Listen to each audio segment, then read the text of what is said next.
E aí pessoal, tudo certo? Bom, eu sei que já faz um tempo que eu não posto vídeos aqui no canal, e os últimos vídeos foram mais improvisados, sem muito roteiro, mas eu já tava querendo voltar já faz um bom tempo com a história dos Huguenots, especialmente essa série que é muito importante, é um conteúdo que não tem tanto pela internet, e eu creio que seja muito importante para nós, como protestantes, sabermos a história desses mártires, a história desses grandes cristãos fiéis que defenderam o evangelho, que resistiram contra toda opressão. E essa história que eu vou contar hoje, ela é muito esquecida. Muitas pessoas elas já sabem que os primeiros colonos oficiais dos Estados Unidos foram os puritanos. Eles foram enviados lá da Inglaterra por causa da intolerância religiosa. Chegaram no conhecido navio do Mayflower, lá no século XVII. Porém, uma coisa que as pessoas não sabem é que 60 anos antes deles, os Huguenots já tinham pisado lá no território da Flórida. E eles foram responsáveis diretos pela sua fundação. Mas o que será que expulsou eles de lá? Por que eles não formaram uma colônia definitiva como os ingleses fundaram?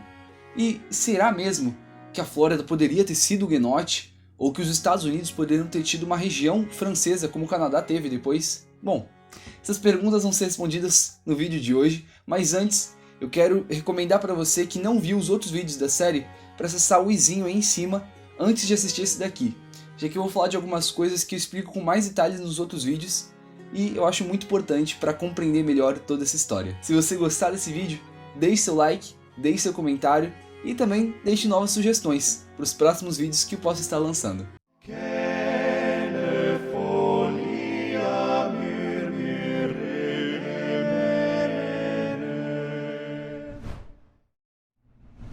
Dentre todas as reformas religiosas do século XVI, com toda certeza a da França foi uma das mais turbulentas. Enquanto outros países adotaram a reforma, diretamente e até mesmo oficialmente pelo Estado, como por exemplo a Inglaterra, a Suécia, a Escócia e a Dinamarca, e outros, por sua vez, reprimiram por completo a religião protestante e instituíram tribunais de perseguição, como Portugal, a Espanha e até mesmo estados alemães, a França entrou em colapso, onde dividia um período de tolerância restrita e de grande perseguição, o que acabou levando a uma série de guerras civis, a uma instabilidade política tremenda e, com certeza, a muitas mortes. Depois da divulgação de cartazes anticatólicos em 1584, o rei Francisco I, que até então adotou uma postura mais tolerante contra os protestantes, mudou completamente. Instituiu uma perseguição oficial, tanto por parte do Estado quanto por parte da população, que passou a se revoltar ainda mais com aqueles reformistas. E 24 deles foram martirizados, levando muitos outros ao exílio, incluindo o próprio João Calvino, que até então partiu para a Suíça para se encontrar em refúgio. A partir de então, uma série de éditos e decretos passaram a ser proclamados pela coroa para perseguir os direitos dos huguenotes. Em 1540, o seu culto se tornou punível de morte. Já em 1551, eles instituíram a Chambre Ardente, um tribunal especialmente voltado para punir e queimar os hereges protestantes. Em meio a tanta perseguição, sonhos de colônias francesas onde os protestantes pudessem exercer seu culto livremente começaram a se formar. E em 1555, a primeira delas se iniciou, a France Antarctique, aqui no Brasil, lá no Rio de Janeiro. Mas como eu contei no meu vídeo dedicado a essa colônia, não deu muito certo. 5 dos huguenotes foram mortos, e todo o resto foi expulso direto para a França. Mesmo após esse fracasso, os huguenotes eram persistentes, e o almirante francês Gaspar II de Coligny, líder dos protestantes, decidiu enviar mais uma expedição huguenote para além-mar, porém dessa vez seria para a América do Norte, e com o apoio de comerciantes normandos. Tudo já estava pronto e foi então que em 18 de fevereiro de 1562, uma pequena frota comandada por Jean Riboud e Renan de Laudonnière partiram do porto de Le Havre, direto ao Oceano Atlântico, rumo então à costa da Flórida. O futuro parecia promissor aos protestantes. Eles atingiram seu destino em torno do mês de maio, próximo da atual cidade de Jacksonville. O primeiro rio avistado por eles foi então nomeado Rio Maio, por onde eles seguiram até atingirem a enseada de Port Royal, lá em torno de 17 de maio. Esse lugar foi descrito por Ribaud como um dos maiores paraísos da Terra. Ele existe até hoje e está localizado lá em Parris Island, na Carolina do Sul. Foi nesse local paradisíaco que foi instalada a primeira colônia francesa no território norte-americano, nomeada Charles Fort, em homenagem ao rei Carlos IX. Foi com o auxílio dos nativos que os franceses construíram um forte simples, que esperavam se tornar uma grande base de resistência contra os navios espanhóis, além de dar retorno financeiro aos patronos da expedição. Como planejado, Ribaud retornou ao país em 11 de junho, buscando mais frotas e mais trabalhadores, porém encontrou o país em plena guerra civil, a primeira das guerras religiosas francesas. tentou recorrer à Inglaterra para buscar apoio, mas acabou sendo preso por suspeita de espionagem e impedido de retornar à colônia, que foi então abandonada pela coroa. O forte ficou sob comando de Albert de la Pierre, um homem de confiança, mas muito rigoroso, que gritava indecências contra os seus subalternos e chegou a exilar um dos tripulantes por tanto tempo que ele quase morreu de inanição. Tamanha rigidez ocasionou um motim que resultou em sua morte, mas o novo controle não durou muito tempo. Ribaud já não voltava fazia 8 meses, e quando os colonos perceberam que foram completamente abandonados pelo seu país, decidiram fazer um barco junto com os nativos, e o que restou da colônia partiu de volta para a França, ficando à deriva no Atlântico e recorrendo ao canibalismo para sobreviver. Um desespero que só terminou porque os ingleses o acharam e os resgataram. Esse, infelizmente, foi o fim trágico da Charles Fort, mas não foi o fim da determinação huguenote. Levou pouco tempo para eles se recuperarem desse acontecimento e começar a se preparar para uma nova missão, com o mesmo destino, mas dessa vez com um novo planejamento. Antes de falarmos dessa nova expedição, é bom lembrarmos do contexto internacional da época. Desde o Tratado de Tordesilhas de 1494, acordado entre a Casa de Castela e o Reino de Portugal, contando com a mediação do Papa Alexandre VI, toda a terra além do meridiano ao ocidente de 370 léguas de Cabo Verde pertenceria à Espanha, e o que o antecede pertenceria a Portugal. Esse acordo passou a ser desconsiderado pelas nações europeias que queriam domínio colonial tanto quanto eles, como a Inglaterra, que já havia rompido com o Papa, ou até mesmo a França, que mesmo que continuasse católica, não queria ter a sua parte no mundo negada. Isso levou a casos de pirataria sancionados pela própria coroa, os chamados corsários, como Jean-François Roberval, no saque à Colômbia, e Jacques Tissot, no saque de Havana, mostrando como os franceses se consideravam no direito de terras tanto quanto os ibéricos, e desrespeitavam sem muitos problemas aquele antigo tratado. Desde antes desse acordo, os espanhóis e portugueses foram responsáveis pela maior parte dos descobrimentos do período.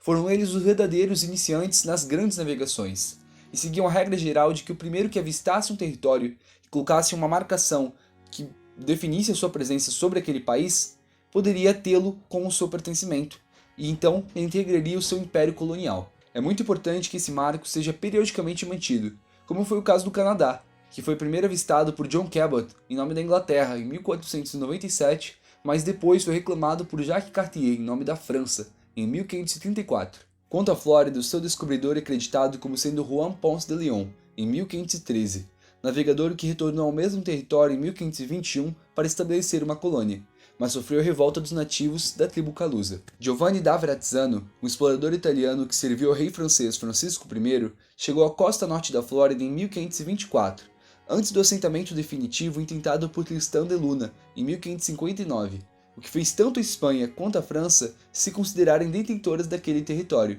um embate que só se resolveria com um conflito direto. A Primeira Guerra Civil Francesa encerrou-se em 1563 com a Paz de Amboise, contendo temporariamente as hostilidades religiosas, o que permitiu Coligny, em 1564, escolher Renan de Laudonnière para encabeçar essa nova expedição, e ele parte em 22 de abril com 300 huguenotes e 3 navios. Chegando ao destino 2 meses depois, o primeiro local avistado foi La Rivière de Dauphin, por onde eles seguiram até o St. John's River, onde ancoraram e fundaram Fort Caroline, em 22 de junho de 1564, novamente homenageando o rei Carlos IX.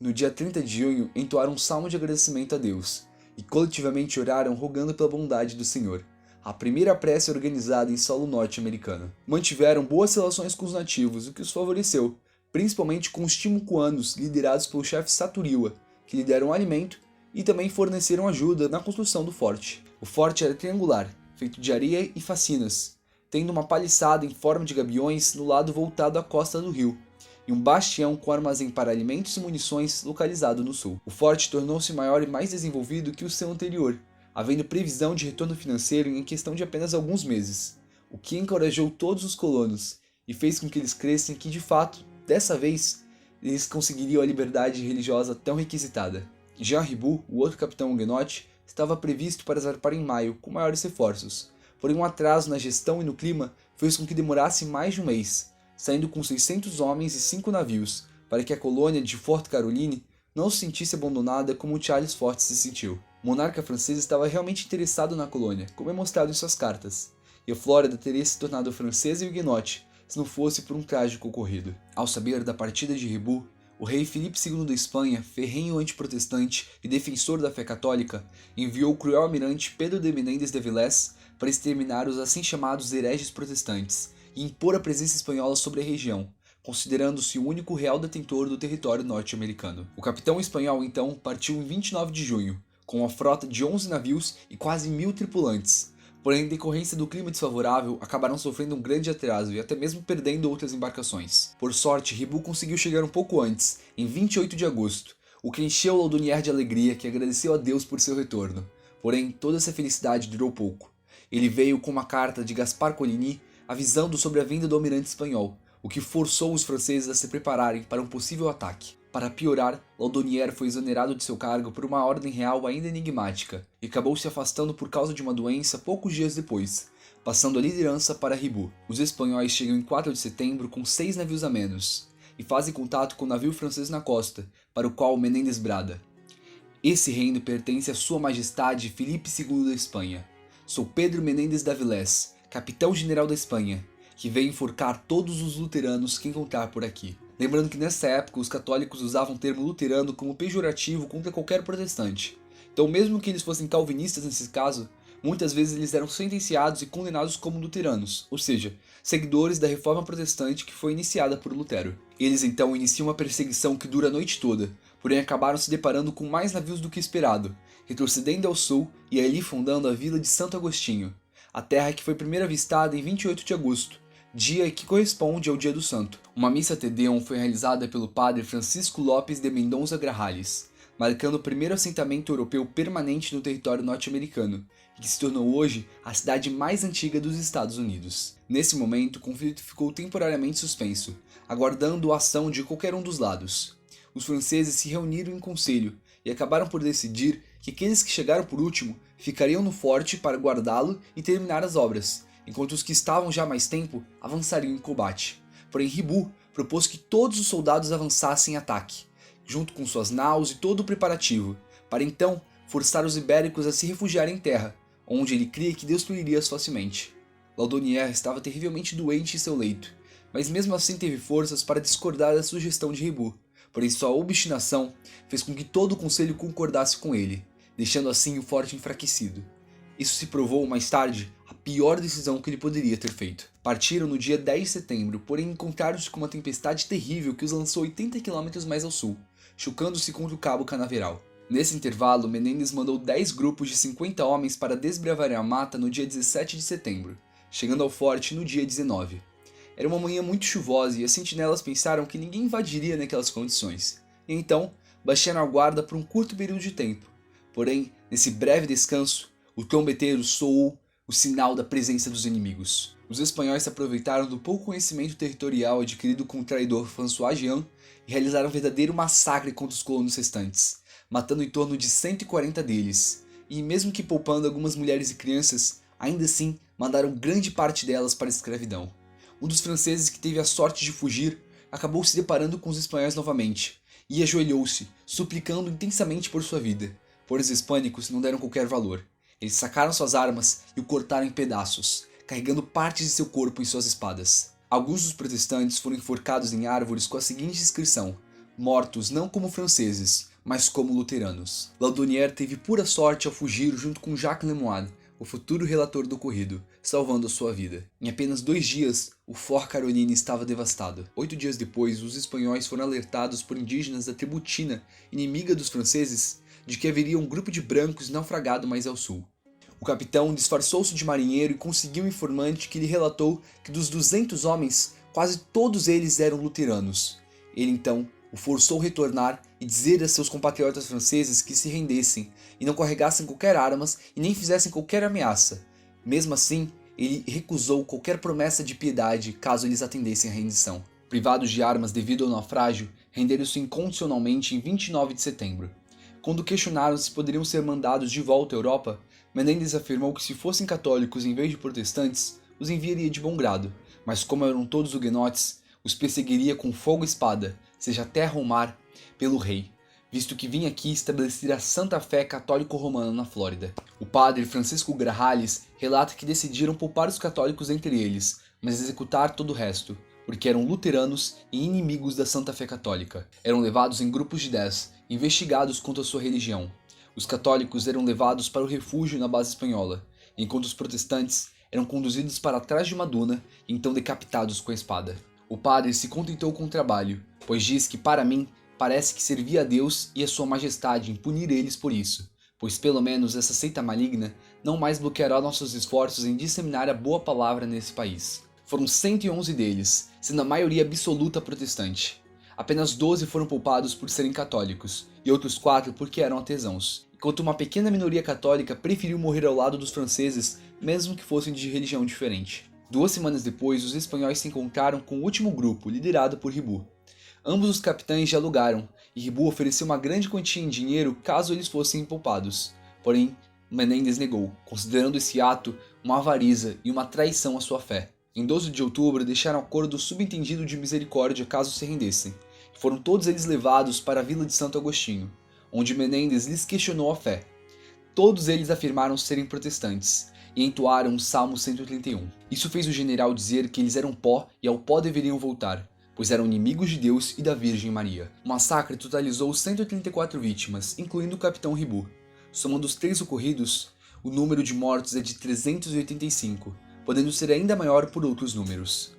De um grupo de 1000 homens e 12 navios, restaram apenas 2 barcos e 50 pessoas. Uma terrível tragédia que foi exaltada pelos romanistas. O ocorrido recebeu o nome de Matanzas, que é matança em espanhol, e o Forte Matanzas, o Rio Matanzas e a Enseada Matanzas, todos existentes até hoje, receberam em sua homenagem. Muito se discute se o ato dos espanhóis foi movido por questão religiosa ou por questão política, porque de fato, Menéndez não tinha o número de navios suficientes para mandá-los de volta à Europa, e realmente os franceses estavam num território que não lhes pertencia. Porém, com toda certeza, analisando as falas de Menéndez e as falas do próprio rei, nós vemos a fé católica, o motivo religioso exaltando-se acima de tudo. E esse ódio aos huguenotes que os franceses primeiro demonstraram foi repetido pelos espanhóis, que pertenciam à mesma fé. Lamentavelmente, os huguenotes encontraram a mesma intolerância que estavam sofrendo na França lá no território americano, por causa desse estímulo do ódio promovido pela igreja. Mas, contudo, a sua história, o seu legado, é sempre lembrado no coração dos protestantes, que se entristecem com a morte de seus antepassados religiosos, mas os homenageiam e os honram como grandes homens de Deus que verdadeiramente eram, e que morreram por causa do Evangelho. Então é isso, pessoal. Espero que vocês tenham gostado do vídeo de hoje, e se querem saber mais da história dos huguenotes, não se esqueçam de acessar a playlist, que está aqui tanto no card quanto na descrição. E também, se querem acessar a publicação original onde eu descrevo com mais detalhes todo esse ocorrido, vai estar aí também. Todas as fontes que eu utilizei vão estar na descrição. E você pode me seguir nas redes sociais, que lá eu posto conteúdo original e várias curiosidades sobre a religião huguenote e até mesmo sobre a história deles, a perseguição e muitas coisas que às vezes viram vídeo aqui no canal. Então, vale a pena seguir. Deixe seu comentário, se inscreva, ative o sininho para receber os novos vídeos e é isso. Até a próxima!